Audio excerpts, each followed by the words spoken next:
오늘은 고린도전서 10장 23절에서 11장 1절 이 말씀 본문으로 먹든지 마시든지 무엇을 하든지 이런 제목의 말씀 전하겠습니다. 일본의 첨단 전자부품 제조업체인 교세라라는 회사가 있어요. 이 회사를 창업을 하고 지금은 명예회장으로 있는 90세가 넘은 이나모리 가즈오라는 분이 쓴 왜 일하는가라는 책이 있습니다. 여러분 왜 일하시나요? 많은 분들이 일하는 이유를 그저 돈을 벌기 위해서 생계를 유지하기 위해서 일을 한다라고 생각들 하시죠. 생계를 유지하기 위해서 돈을 버는 거 아주 중요한 우리의 일하는 이유 중에 하나입니다. 그런데 저자는 우리가 일을 하는 궁극적인 이유는 우리 자신의 내면을 성장시키기 위한 것이다 라고 말합니다. 우리 내면을 성장시킨다. 사실 우리가 흔히 생각하는 일의 이유와는 좀 어울리지가 않죠.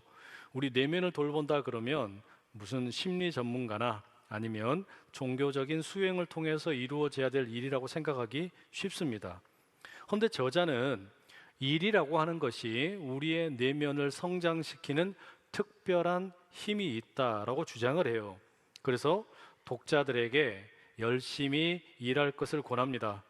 열심히 일한다는 것은 근면하다는 이야기고 일에 대한 태도가 성실하다라는 의미입니다. 우리는 놀이나 또는 취미를 통해서도 즐거움과 기쁨을 발견할 수 있지만 우리가 인간으로서 맛보는 최고의 기쁨은 일에서 찾을 수 있다라는 겁니다. 그래서 일이 우리에게 중요하다는 거죠. 그러면서 이 책에 이나모리 가즈오가 마지막에 보면 자신이 생각하는 인생과 일의 성공 방정식을 제시를 합니다. 이렇게 요약이 되어 있어요. 인생과 일은 능력 곱하기 열의 곱하기 사고방식이다. 여기 보면 내가 어떻게 해야 인생이 성공적일까? 내가 어떻게 살아야 나의 일이 성공할 수 있을까? 세 가지 요인을 꼽고 있어요. 첫 번째가 능력이고 두 번째가 열정이고 세 번째가 사고방식이라고 꼽고 있습니다. 능력이라고 하는 것은 우리가 선천적으로 타고나는 거죠. 부모님께서 주시는 겁니다. 그것은 지능일 수도 있겠고 건강일 수도 있겠고 또는 어떤 물려받은 운동신경 같은 것도 될 수 있겠습니다. 이것은 나 개인의 의지로 바꿀 수 있는 게 아닙니다. 사람마다 차이가 있는 게 당연하겠죠. 여러분은 스스로의 능력을 100점 만점에 어느 정도로 매길 수 있겠습니까? 자, 두 번째, 열정이라는 게 있어요. 우리가 능력이라고 하는 것은 바꿀 수 없지만 열정이라고 하는 것은 얼마든지 결정할 수 있습니다. 타고난 능력은 조금 부족해도 열정은 키울 수 있습니다. 자, 여러분의 인생에 대한 열정, 일에 대한 열정은 100점 만점에 어느 정도 되시는 것 같습니까? 그러면 이제 능력과 열정의 점수를 한번 곱해 보세요. 예를 들어 나는 능력은 한 90점 정도 되는데 인생에 대한 열정은 한 30점이다. 그럼 총점이 몇 점이겠어요? 2700점이겠죠. 하지만 능력은 타고나기를 60점 정도밖에 되지 않는데 내 인생에 대해서 일에 대해서 나는 90점 정도의 열정을 가지고 있다. 그러면 5400점이 됩니다. 다시 말해 선천적인 능력으로 우리의 인생의 성공 여부가 판가름 나는 게 아니라는 이야기죠. 게다가 한 가지 또 하나의 요인이 남아 있습니다. 사고방식입니다. 이 저자는 우리가 성공적인 인생과 일을 갖기 위해서 꼭 필요한 가장 중요한 요인이 사고방식이라고 이야기를 해요. 사고방식은 크게 두 가지로 나누어지는데 고생을 마다하지 않고 앞을 향하여 잘 될 거다 믿으면서 열심히 살아가는 플러스의 사고방식 또는 긍정적인 사고방식, 양의 사고방식 이런 게 있고 반면에 세상을 탓하고 남을 질투하면서 열심히 살기보다는 일확천금을 꿈꾸는 그런 식의 사고방식, 그건 음의 사고방식, 마이너스의 사고방식이 있다라고 구분을 합니다. 자, 그럼 여러분 앞서 내 능력의 점수와 그다음에 열정의 점수 그리고 이제 마지막에 이 사고방식의 점수를 곱하여야 하는데 이게 방정식의 곱셈이기 때문에 사고방식이라는 게 음이냐 양이냐에 따라서 결과가 완전히 달라지겠죠. 내가 가지고 있는 사고방식이 마이너스라고 하면 내 능력이 아무리 높고 열정이 높아도 결국은 마이너스 인생이 되는 거예요. 능력이 높고 또 열정이 강할수록 인생과 일이 안 좋은 방향으로 폭주하기 쉽습니다. 양의 사고방식을 지녔다면, 그러니까 플러스의 사고방식을 지녔다면 결과가 다르겠죠?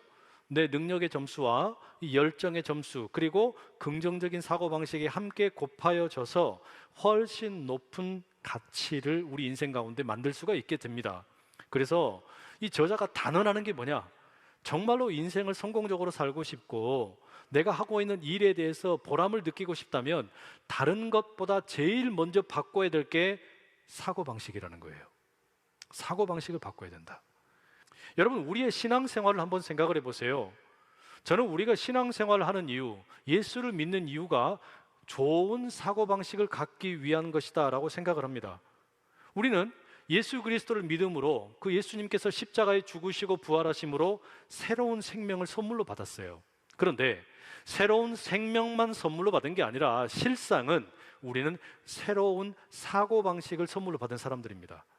내게 주어진 새로운 생명을 옛날의 사고방식으로 사는 게 아니라 새로운 사고방식으로 살도록 우리 주님이 부르셨다는 이야기예요.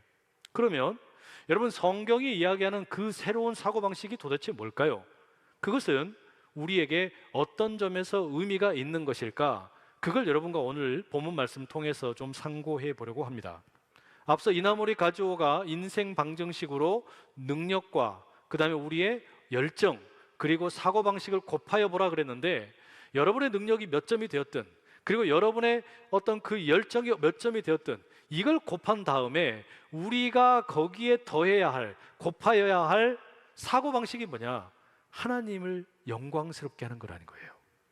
자, 그러면 여러분, 성경은 우리에게 먹든지 마시든지 무엇을 하든지 하나님의 영광을 위하여 하라라고 이야기하는데 도대체 그게 어떤 걸까요? 왜 우리가 하나님의 영광을 위하는 사고방식을 가져야 되느냐? 이런 질문이 생기잖아요. 사실 이것은 우리가 하나님의 영광을 위하여 살지 않으면 내 영광을 위하여 살도록 왜곡된 삶에 빠지기 쉽기 때문입니다. 그럼 여러분, 내가 내 영광을 구하는 게 아니라 하나님의 영광을 구한다는 것은 어떤 걸까요? 연말이 되면 연예인들 또는 무슨 영화 배우들 이런 분들 시상식 있죠. 그런 멋진 시상식에서 대상을 받는 분이 트로피를 들고 이 모든 영광을 하나님께 돌립니다 막 이러잖아요. 또 어떤 분은 운동선수로 금메달을 땄어요. 그럼 금메달을 받고서 또 소감을 밝히면서 하나님께 영광을 올려드립니다. 우리가 이런 어떤 소감을 듣는 경우가 많이 있습니다. 그러면 여러분, 하나님의 영광을 위하여 산다라는 게 마치 그와 같은 수상소감을 드러내는 걸까요? 그렇지는 않습니다. 왜 그런가 하면 내가 성공을 해서 무언가 업적을 쌓아서 무언가를 성취를 해서 그것이 하나님께 영광이 된다, 그게 틀린 건 아닌데 거기에는 먼저 내가 뭐가 돼야 돼요. 내가 뭔가 성취를 해야 됩니다. 내가 무언가 멋진 사람이 돼야 되고 무언가를 업적을 이루어야만 된다. 그게 전제되기 때문입니다.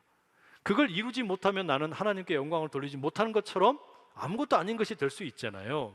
그래서 성경이 말씀하는 내가 하나님의 영광을 위하여 모든 것을 한다라는 말의 의미는 다른 게 아니라 내 삶이 거울이 된다라는 뜻을 갖고 있어요. 여러분, 거울을 한번 생각해 보세요. 오늘 주일날 예배 오시기 위해서 옷매무새를 다듬으시고 또 머리를 만지시면서 거울 보셨죠? 거울을 보면 거울에 뭐가 비춰집니까? 거울을 보는 내가 보이잖아요. 그거예요. 거울은 자기 자신을 뽐내지 않습니다. 거울은 자기 자신이 얼마나 화려한지를 자랑하지 않아요. 거울의 목적은 자기를 바라보고 있는 대상을 비춰주는 데 있어요. 그게 바로 하나님의 영광을 위하여 산다는 말의 의미입니다.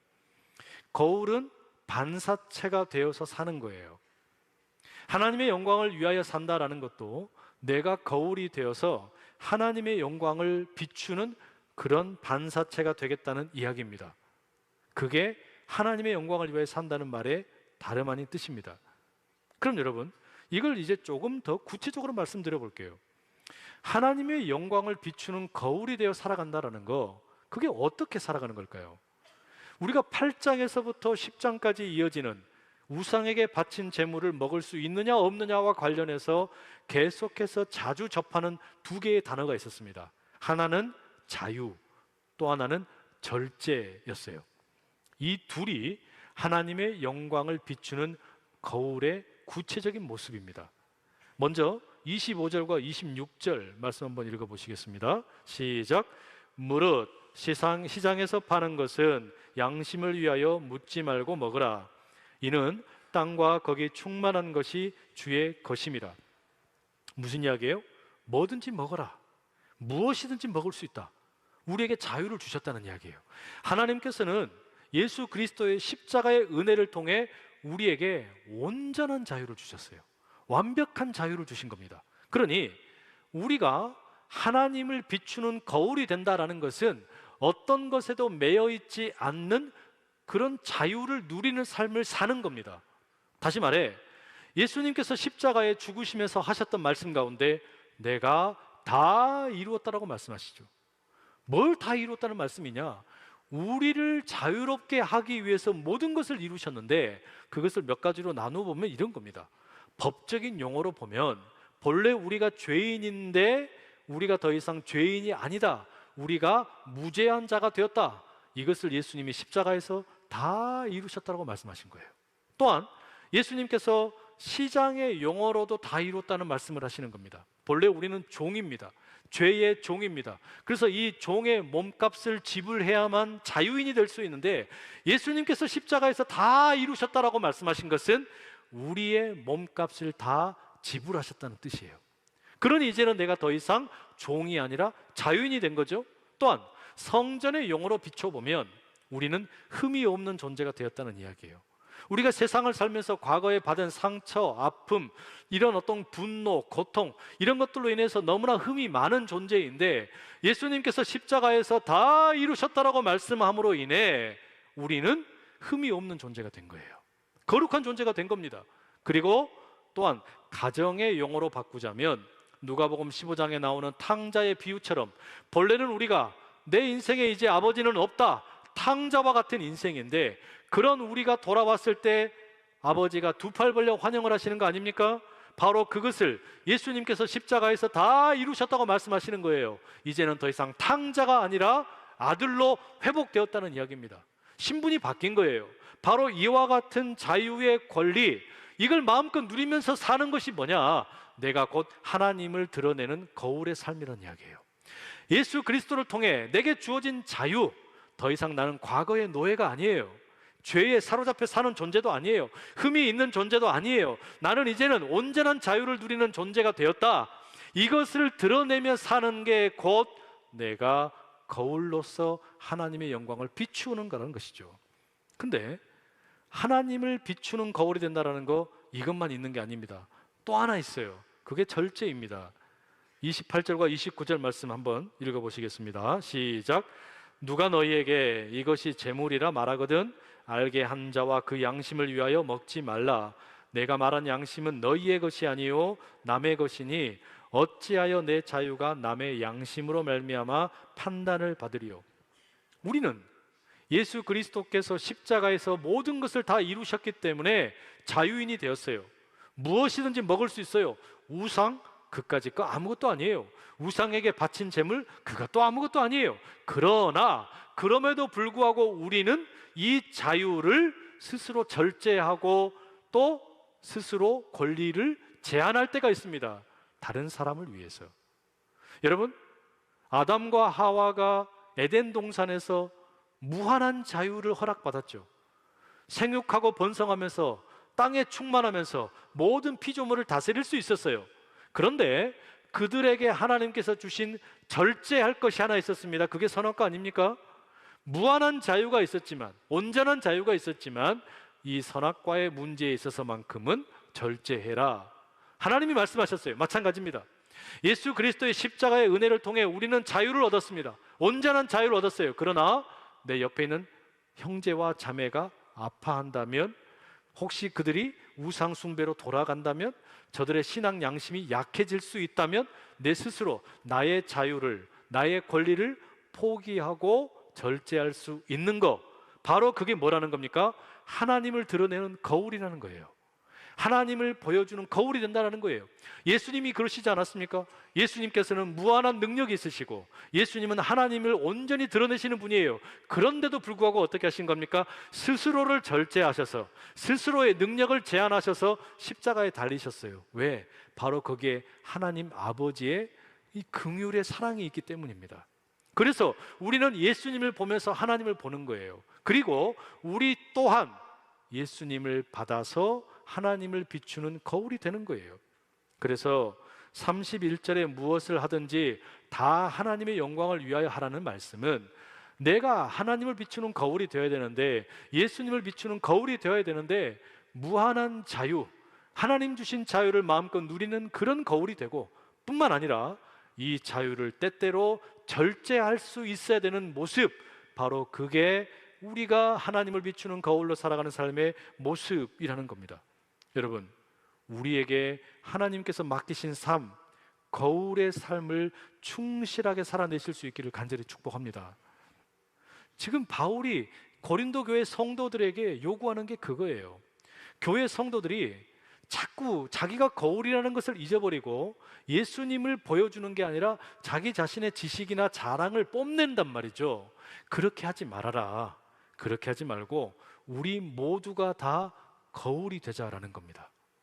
여러분, 거울 방에 들어가면, 거울로 가득한 곳에 들어가게 되면 거기에서는요, 거울을 통해 비추는 거 딱 한 가지만 계속 보이게 됩니다. 그렇죠?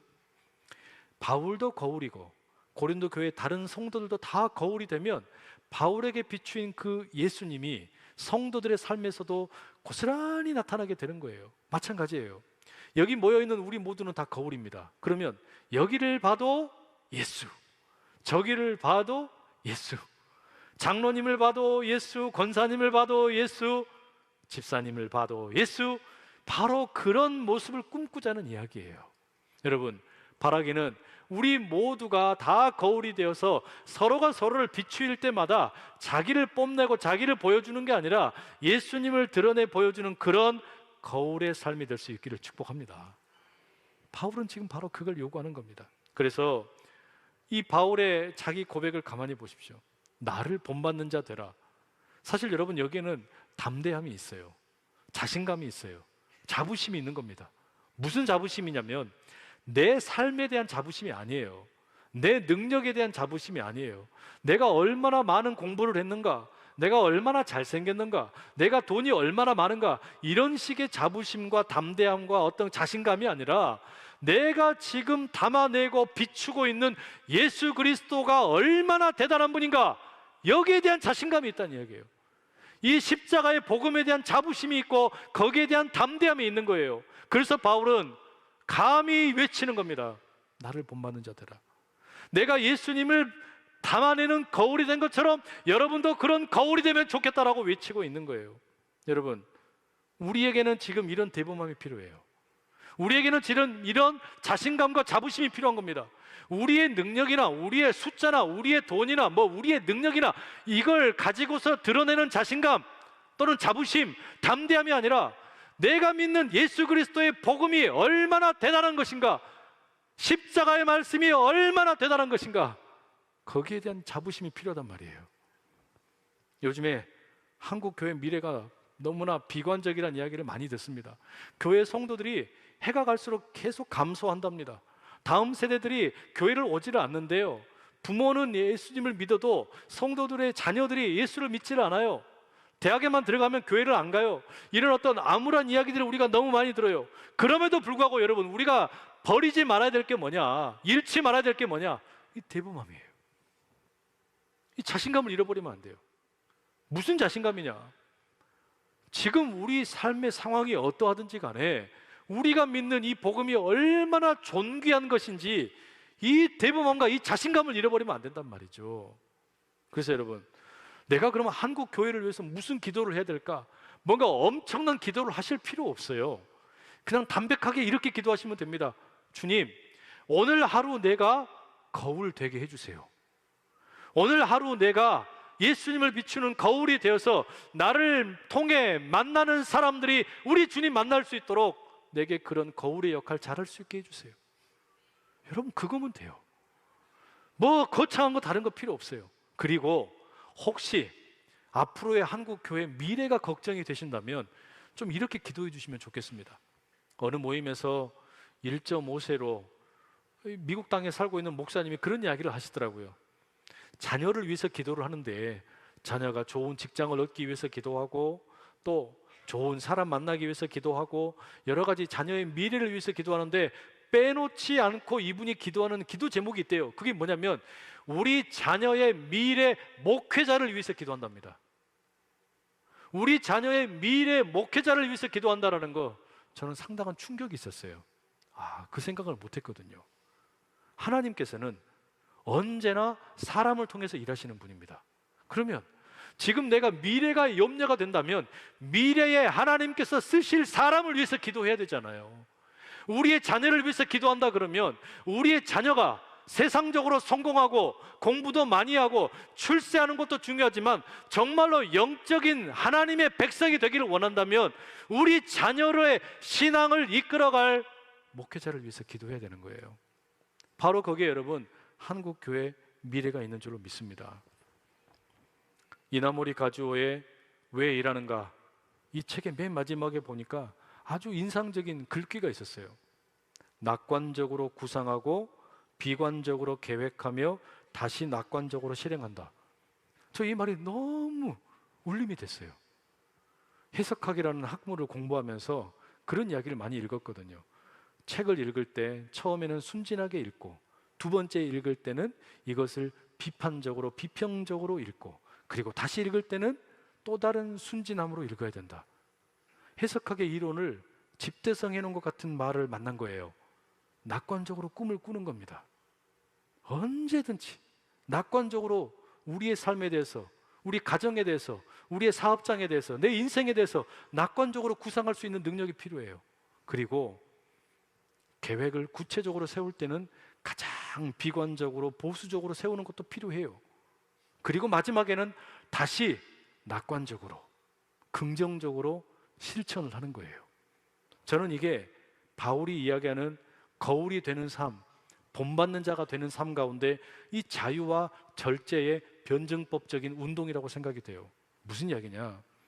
자유롭게 구상하고 하나님이 자유를 주셨으니까 이 자유를 가지고서 내 인생에 대해서, 교회에 대해서, 우리의 삶에 대해서 마음껏 구상을 하고, 그러나 절제와 배려로 계획을 세우고, 그리고 나서는 다시금 자유롭게 마음껏 실행할 수 있는 삶, 바로 그게 여러분 우리가 가져야 할 삶의 태도란 이야기예요.